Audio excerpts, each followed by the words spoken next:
When you hear border crisis, what do you think of? I bet it's the South. A hot desert, a big wall, the Rio Grande. For decades, that's been the story. But there's another one.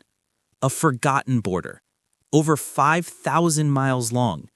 It's a line of thick forests, rugged mountains, and freezing water.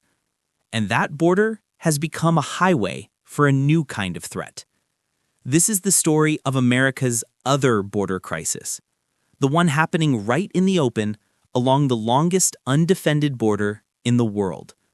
And the illusion of its safety is shattering. For more than 200 years, the border between the U.S. and Canada has been a symbol of friendship, of peace. It's more like a handshake than a barrier. Millions of people and billions of dollars in trade cross it legally every single day. It's a relationship built on trust. But that trust is now being exploited. While America's attention and resources are focused south, criminals and migrants have found a massive weak spot. Think about the numbers. The southern border is about 2,000 miles long. It's patrolled by almost 20,000 Border Patrol agents. Now, look at the northern border. It's more than twice as long, but guarded by only 2,000 agents. That's less than one agent for every 2.5 miles of brutal, unforgiving land. And the crisis is exploding in a place called the Swanton Sector. It covers Vermont, New Hampshire, and parts of New York. This used to be a quiet post. In all of 2021, agents here caught just 376 people crossing illegally. In 2022, that jumped to over 1,000. Then, in 2023, it skyrocketed.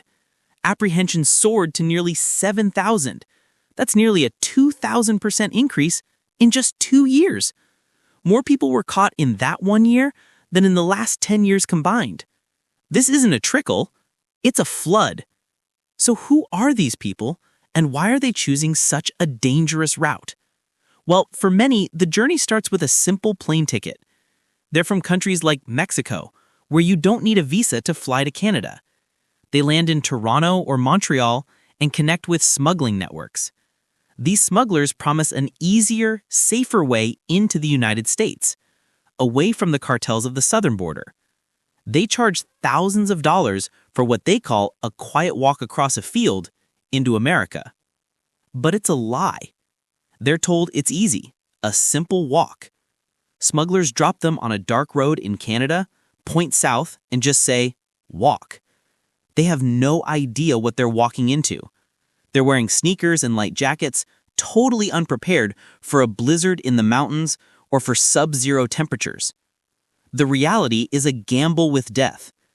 In January 2022, a family of 4 from India froze to death in a blizzard. They had an infant and a teenager.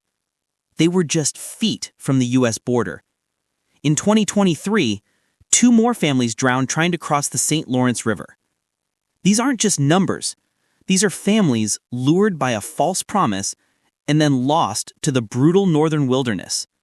And for every person caught or rescued, authorities worry about how many more get through. But people aren't the only thing crossing this border. The same hidden paths are being used for something much, much deadlier: fentanyl, the synthetic drug that is killing over 70,000 Americans every single year. The logic for the cartels is simple: diversify your routes. They use Canada as a new shipping hub. The drug is moved in every way you can imagine: in backpacks carried by people through the woods, hidden in commercial trucks at legal crossings, flown over the border by drones in the middle of the night. A few ounces of fentanyl can be thousands of lethal doses. A single backpack carried across a frozen lake can supply an entire city. The northern border's massive size makes it a smuggler's dream. It's like finding a needle in a 5,500-mile haystack. And it's a two-way street. Fentanyl comes south into the U.S., but illegal guns and cash go north into Canada, fueling gang violence there. These criminal groups don't care about borders. To them, it's just a business opportunity. The Border Patrol agents on the northern border are facing an impossible task. They are understaffed, under-resourced, and covering a massive area. The high-tech surveillance you see on the southern border just isn't here. Fewer cameras, fewer sensors, and almost no fences. For hundreds of miles, the only thing marking the border is a 6-foot wide clearing in the trees. They just call it the slash. An agent can't be everywhere at once. A group can cross, get picked up by a car, and be in Boston or New York City before anyone even knows they're gone. And the strain falls on local towns too. Small-town sheriffs and state police are now on the front lines. They get calls about migrants freezing in the cold or about suspicious activity. It pulls them away from their normal duties and drains local budgets. They have to deal with an international problem with small-town resources. For generations, the border with Canada was a symbol of trust, a place where guards and guns weren't needed. But the world has changed. Global instability and ruthless criminal networks have turned this symbol of peace into a new front line. Ignoring this problem won't make it go away. Putting all our resources on one border while leaving the other a backdoor is a failed strategy. This new reality needs a new approach. It needs more resources, better technology, and stronger teamwork with our Canadian allies. The longest undefended border in the world is no longer undefended. It's being challenged every single day. And our security may depend on whether we finally start paying attention to the crisis in the cold.